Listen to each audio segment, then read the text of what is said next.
Physiology में मादा जनन तंत्र, इसमें अपन ने मध्य चक्र को प्रभावित करने वाले कारक पिछली क्लास में पढ़े थे। पहले तो मध्य चक्र पढ़ा था, मध्य चक्र की 4 स्टेज अपन ने पढ़ी थी। उसके बाद में उसके बाद में मध्य चक्र को प्रभावित करने वाले कारक पढ़े थे, विभिन्न प्रकार के कारक थे, वो दोबारा देख लेते हैं एक बार। सबसे पहला कारक था पोषण। पोषण किस प्रकार प्रभावित करता है मध्य चक्र को, वो मैंने आपको बताया था कि जो मध्य चक्र जो है, स्ट्रेस साइकिल जो है उसको, वो किससे प्रभावित होती है, हार्मोनों से प्रभावित होती है।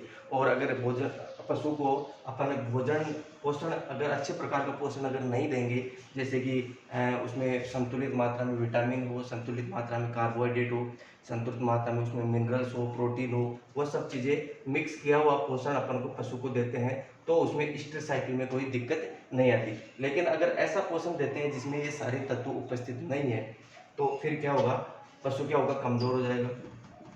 क्या होगा, कमज़ोर हो जाएगा। और इस कमज़ोरी की वजह से जो है वो शरीर के अंदर हार्मोनों का निर्माण जो है इम्बैलेंस हो जाएगा, अनियमित हो जाएगा। और जाहिर सी बात है कि हार्मोनों के ऊपर ही जो मध्य चक्र है वो डिपेंड करता है। मध्य चक्र जो है वो हार्मोनों के ऊपर ही डिपेंड करता है। तो ये पोषण एक प्रकार से मध्य चक्र को इस प्रकार प्रभावित कर रहा था कि ये जो है हार्मोनों के निर्माण को बाधित करता है। अगर कमजोर पोषण देंगे या कम मात्रा में पोषण अगर पशु को देंगे तो वो हार्मोनों को प्रभावित करेगा, और जो हार्मोन जो है वो किसको प्रभावित करेंगे, मध्य चक्र को प्रभावित करेंगे।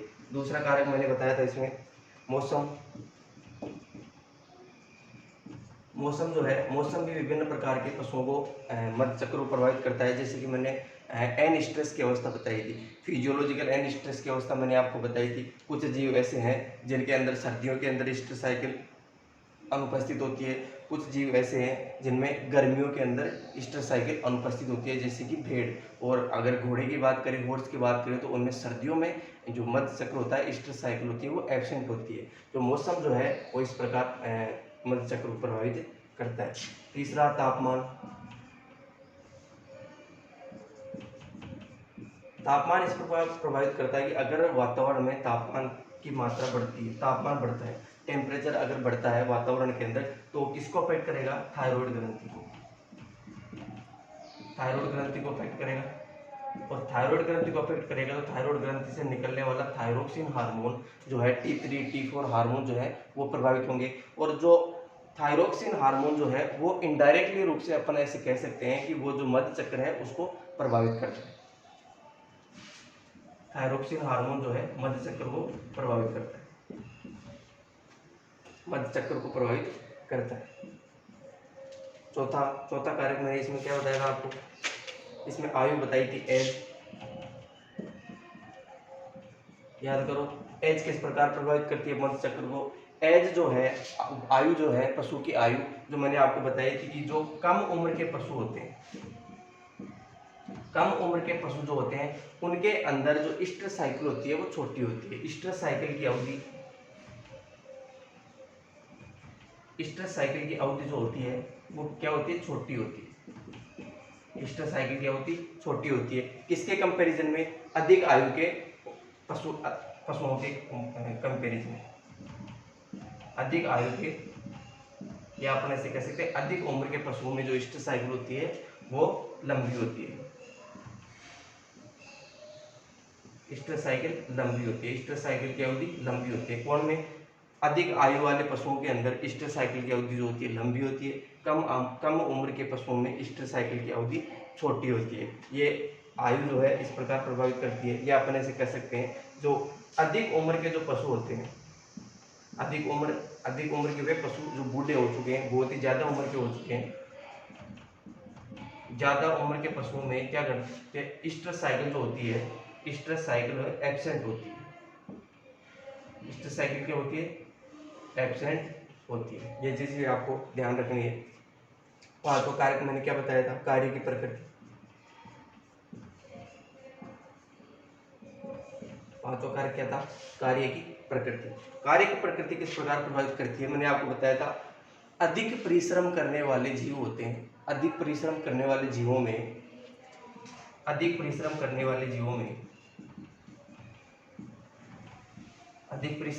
जीवों में स्ट्रेस साइकिल जो होती है एब्सेंट होती है। ईस्टर साइकिल एब्सेंट होती है, मतलब अनुपस्थित होती है। और जब ये कार्य की प्रकृति से हटके जब विश्राम अवस्था में आते हैं, ये पशु विश्राम अवस्था में आते हैं, तब इनके अंदर ईस्टर साइकिल स्टार्ट हो जाती है। तब इसके अंदर, इन पशुओं के अंदर ईस्टर साइकिल होती है, वो प्रेजेंट होती है, ईस्टर साइकिल प्रेजेंट होती है। अधिक परिश्रम करने वाले पशुओं के अंदर ईस्टर साइकिल जो होती है एब्सेंट होती है। और विश्राम, अगर जब ये पशु जो अधिक परिश्रम कर रहा है, वो जब अपने सामान्य स्थिति में रेस्ट में अवस्था में आएगा, विश्राम अवस्था में आएगा, उस समय इन पशुओं के अंदर ईस्टर साइकिल जो है वो वापस चालू स्टार्ट हो जाती है। अगला कार्य क्या बताया था मैंने? अगला कार्य बताया था रोग या बीमारियां।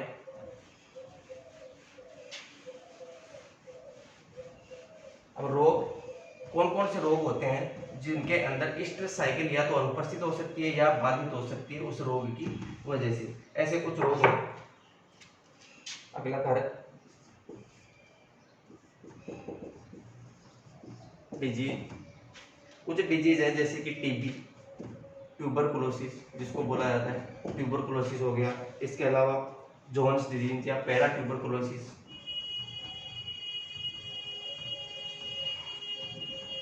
पैरा ट्यूबरकुलोसिस कह सकते हैं। या अपन एक डिजीज और है एक्टिनोमाइकोसिस।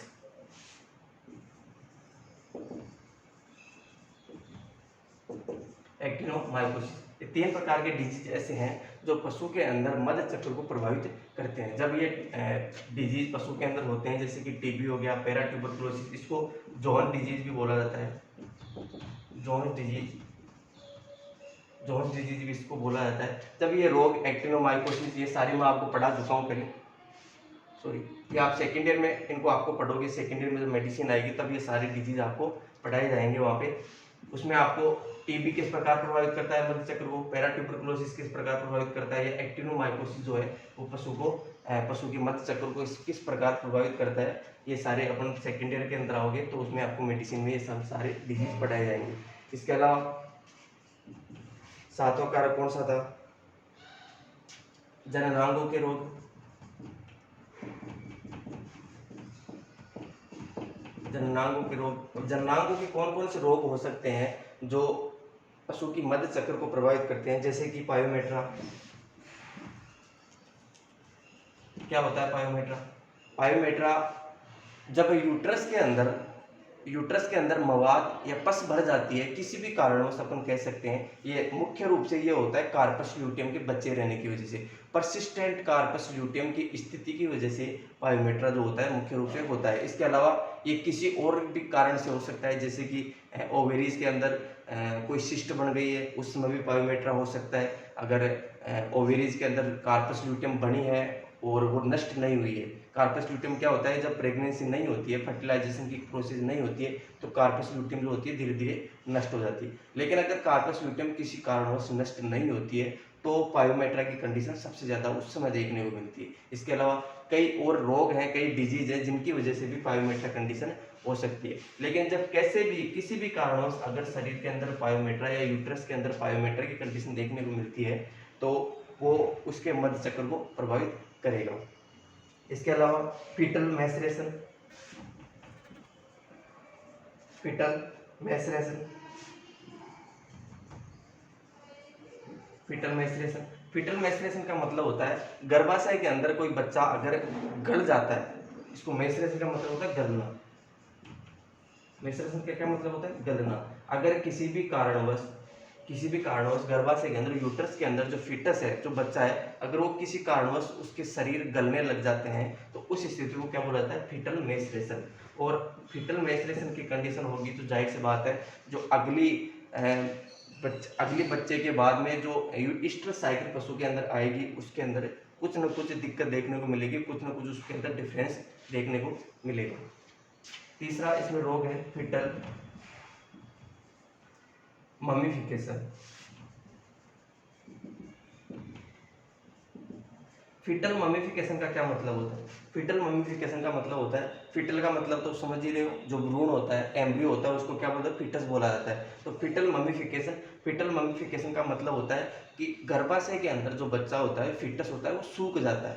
गलता नहीं है, गलने की स्थिति अलग होती है, सूखने की स्थिति अलग होती है। सूखने का मतलब होता है उस बच्चे के अंदर जितना भी वाटर है वो सारा का सारा गर्भाशय द्वारा एब्जॉर्ब कर लिया जाता है, अवशोषण कर लिया जाता है, जिस वजह से जो अंदर का फीटस होता है वो एक तरह से हड्डियों के ढांचे समान दिखाई देता है, केवल हड्डियों का ढांचा बचा हुआ होता है उसके अंदर, बाकी सारे जो ऑर्गन होते हैं उसके उनके अंदर से जल का अवशोषण हो जाता है। तो इस स्थिति को क्या बोला जाता है? Foetal mummification. क्या बोला जाता है? Foetal mummification. तो ये जननांगों के रोग है, pyometra, foetal maceration, foetal mummification. अगर ये पशु के अंदर होते हैं तो मध्य चक्र इनसे प्रभावित होता है।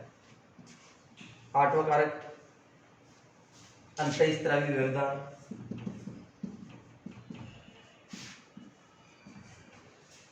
अंतःस्रावी व्यवधान, अंतःस्रावी व्यवधान का मतलब होता है कि अगर हार्मोन सिक्रेशन में किसी भी प्रकार का अगर व्यवधान आता है तो ये कहलाता है अंतःस्रावी व्यवधान, क्योंकि अंतःस्रावी ग्रंथियां जो होती है वो किसका स्त्राव करती है?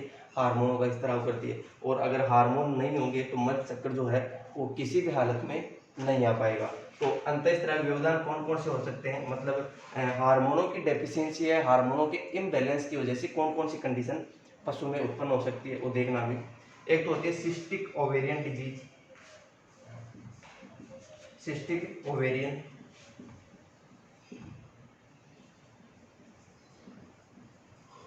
इसको सीओडी बोला जाता है, सिस्टिक ओवेरियन डिजीज। इसका मतलब होता है, सिस्टिक का मतलब क्या होता है? सिस्ट, सिस्ट का क्या मतलब होता है? एक ऐसी केविटी जिसके अंदर वायु भरी हुई है। मतलब ओवेरीज के अंदर ऐसी एक केविटी बन जाती है जिसके अंदर वायु भरी होती है, अंदर गैस बनी है, गैस भरी हुई है, ऐसी एक थैली नुमा संरचना का निर्माण हो जाता है किसके अंदर? ओवेरीज के अंदर। तो इस कंडीशन को क्या बोला जाता है? Cystic ovarian disease. सही है। क्या बोला जाता है इस कंडीशन को? सिस्टिक ओवेरियन डिजीज, सीओडी जिसको बोला जाता है, जिसके अंदर क्या होता है? ओवेरीज। ओवेरीज का मतलब होता है अंडाशय, अंडाशय का मतलब सिस्ट, सिस्ट का मतलब है एयर से बनी हुई एक थैलीनुमा संरचना। क्या कहलाती है? सिस्ट कहलाती है। तो उसके अंडाशय के अंदर सिस्ट के समान संरचना बन जाती है।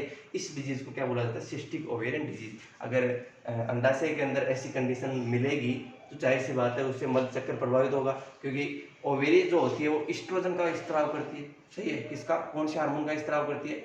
ईस्ट्रोजन हार्मोन का स्त्राव करती है। और अगर ईस्ट्रोजन हार्मोन का स्त्राव नहीं होगा तो लैंगिक लक्षण उत्पन्न नहीं होंगे, और अगर लैंगिक लक्षण उत्पन्न नहीं होंगे तो ये जो स्ट्रेस साइकिल है वो भी उस चीज से प्रभावित होगी। दूसरा डिजीज कौन सा है? Smooth ovaries.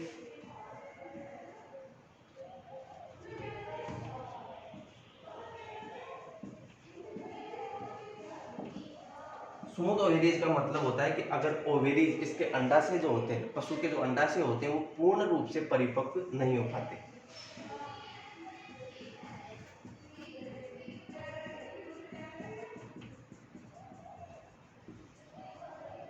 पूर्ण रूप से परिपक्व नहीं हो पाते। तो इस कंडीशन को क्या बोला जाता है? Smooth ovaries. जब इसके ओवेरीज जो होती है वो अगर पूर्ण रूप से परिपक्व नहीं हो पाती है, उसके अंडा से पूर्ण रूप से परिपक्व नहीं हो पाते हैं, तो इस कंडीशन को क्या बोला जाता है? Smooth ovaries. और जाहिर सी बात है अगर अंडा से पूर्ण रूप से परिपक्व नहीं होंगे तो ईस्ट्रोजन का स्त्राव नहीं होगा। अगर ईस्ट्रोजन का स्त्राव नहीं होगा तो मध्य चक्र प्रभावित होगा, या हो सकता है अगर मध्य चक्र आना ही प्रारंभ न करे, आए भी नहीं, ऐसा भी स्थिति प्रारंभ हो सकती है। तीसरी कंडीशन इसमें है persistent corpus luteum.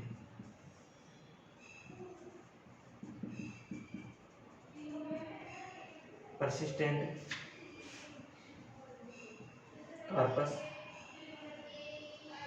Corpus luteum. देखो कार्पस ल्यूटियम का क्या मतलब है? कार्पस ल्यूटियम क्या होती है? क्या होती है कार्पस ल्यूटियम? याद करो एक बार। कार्पस ल्यूटियम होती है, मैंने आपको अंडाशय की संरचना बताई थी। मान लो ये अंडाशय है, अंडाशय के अंदर ये प्राथमिक फोलिकल बना था, ये सेकेंडरी द्वितीयक फोलिकल बना था, टर्सरी फोलिकल बना था, उसके बाद में ग्राफियन फोलिकल बना था। तो ये जिसके अंदर क्या था? अंडाणु उपस्थित था। ग्राफियन फोलिकल का निर्माण हुआ था लास्ट में। और ये क्रियाएं जो होती है वो किसके प्रभाव में होती है? कौन से हार्मोन के प्रभाव में?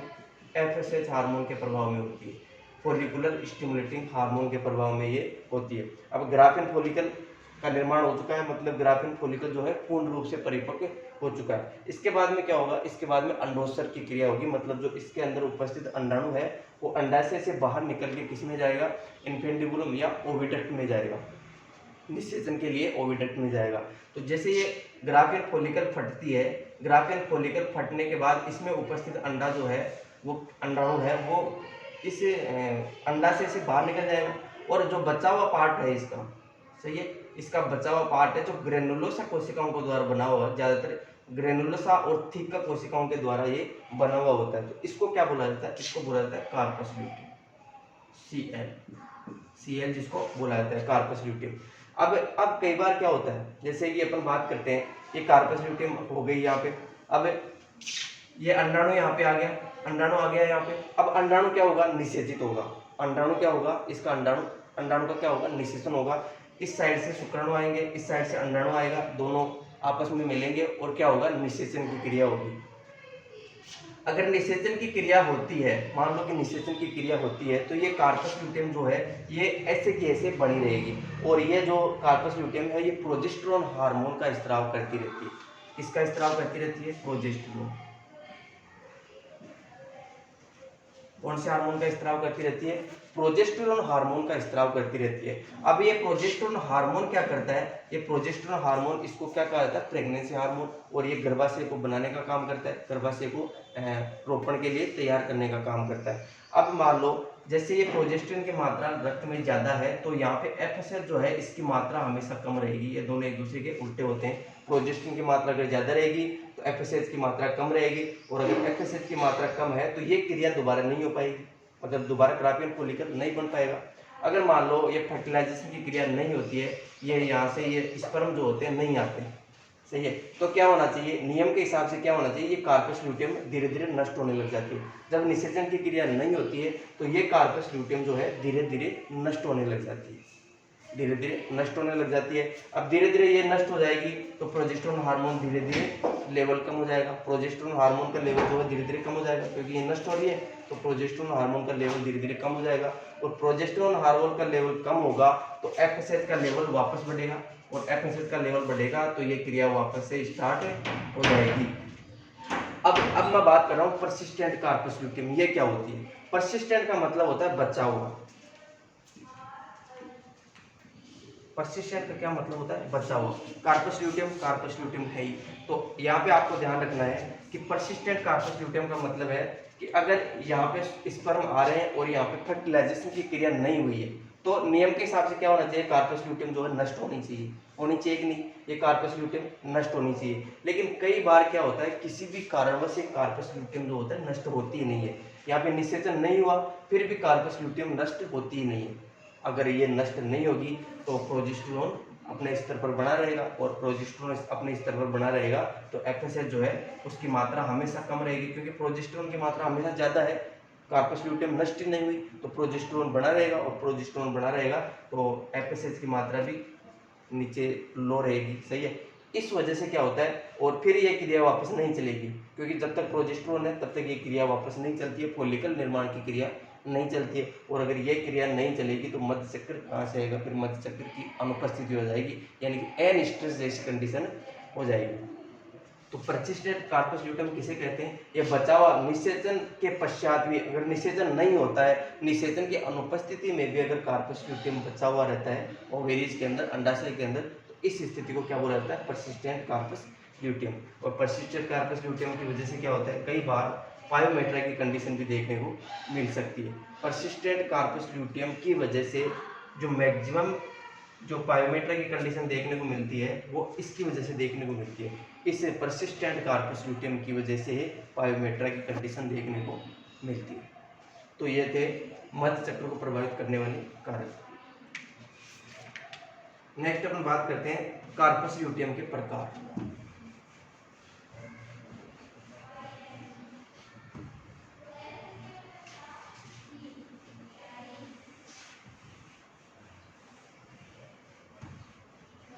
अब कार्पस ल्यूटियम जो है 4 प्रकार की होती है, वो किस प्रकार इनको बांटा गया है वो आप देखना है यहाँ पे।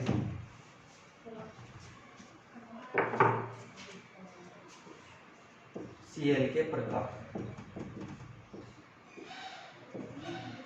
अब कार्पस ल्यूटियम है वो देखो 4 प्रकार की होती है। सबसे पहले मैं इनके नाम लिख देता हूँ। सबसे पहले corpus हेमरेजिकम,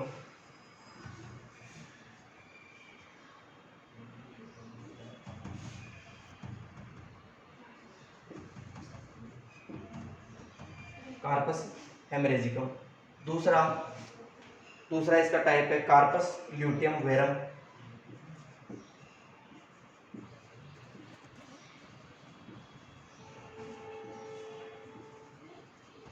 corpus luteum verum.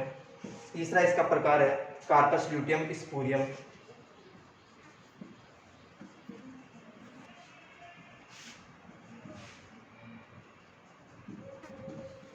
Corpus luteum spurium. चौथा प्रकार क्या है इसका, कार्पस ल्यूटियम एल्बिकेंस।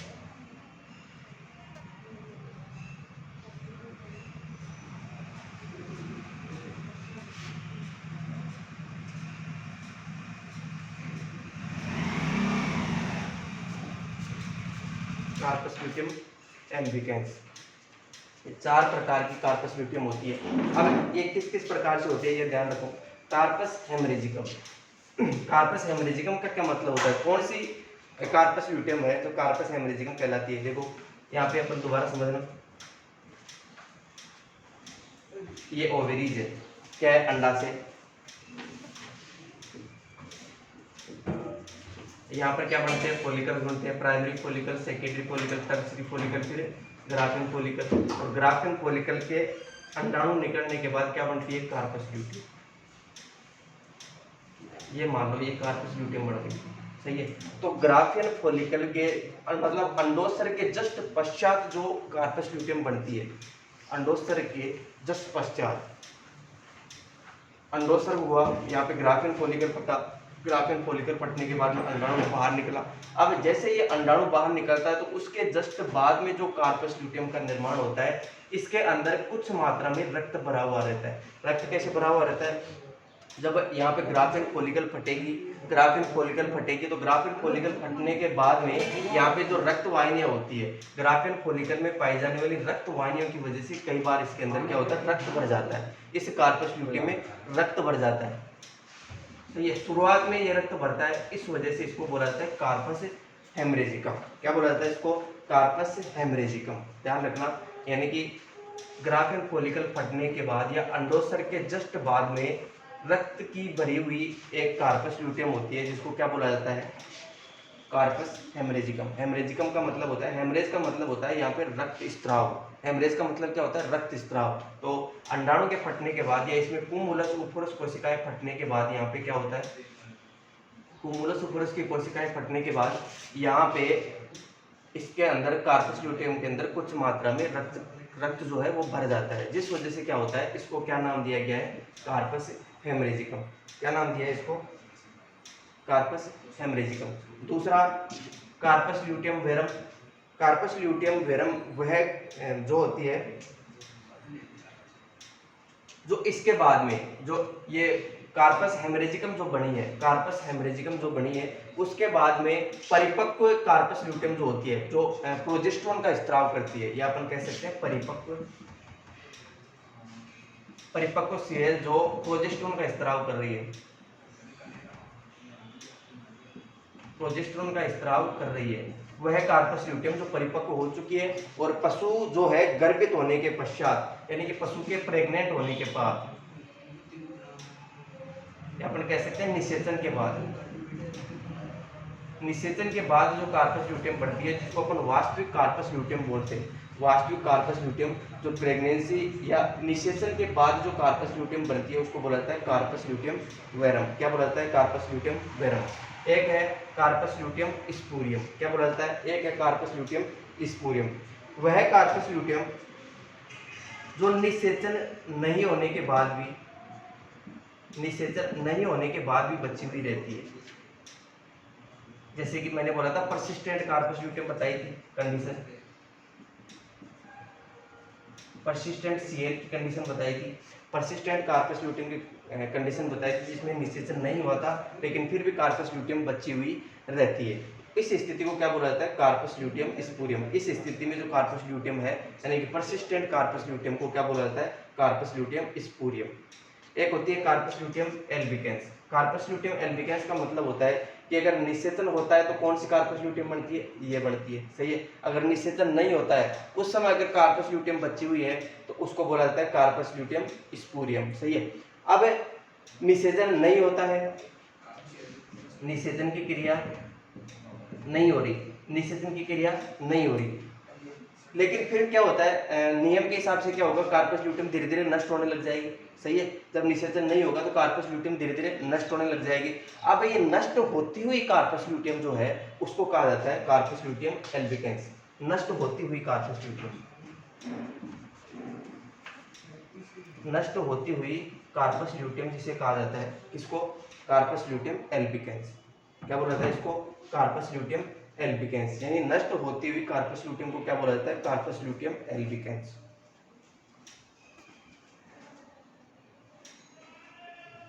नष्ट होती हुई कार्पस ल्यूटियम को क्या बोला जाता है, कार्पस ल्यूटियम एल्बिकेंस।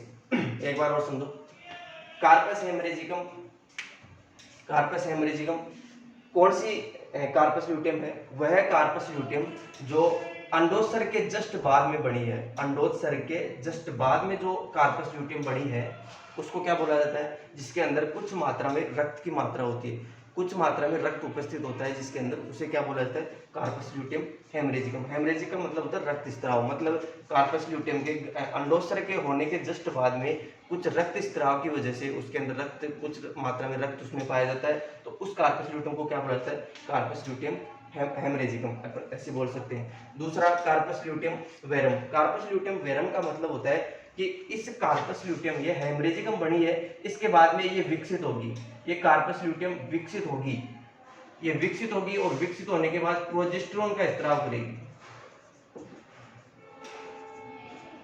प्रोजेस्टेरोन का स्त्राव करेगी, सही है। यानी कि ये विकसित अपन बोल सकते हैं, परिपक्व बोल सकते हैं, विकसित कार्पस ल्यूटियम, इसको क्या बोला जाता है, कार्पस ल्यूटियम वेरम, जो एक प्रकार से परिपक्व कार्पस ल्यूटियम है जो प्रोजेस्टेरोन का स्त्राव कर रही है। और प्रेगनेंसी के समय जो कार्पस ल्यूटियम होती है, यानी कि निषेचन होने के बाद कार्पस ल्यूटियम जो बची रहती है, सही है। यहाँ पे ये शब्द आपको लिखना है, जरूर लिखना है कि वह परिपक्व कार्पस ल्यूटियम जो निषेचन के पश्चात प्रोजेस्टेरोन का स्त्राव कर रही है, वह कार्पस ल्यूटियम, वह परिपक्व कार्पस ल्यूटियम जो निषेचन होने के बाद प्रोजेस्टेरोन का स्त्राव कर रही है, क्या कहलाती है, कार्पस ल्यूटियम वेरम। एक होती है कार्पस ल्यूटियम स्पूरियम।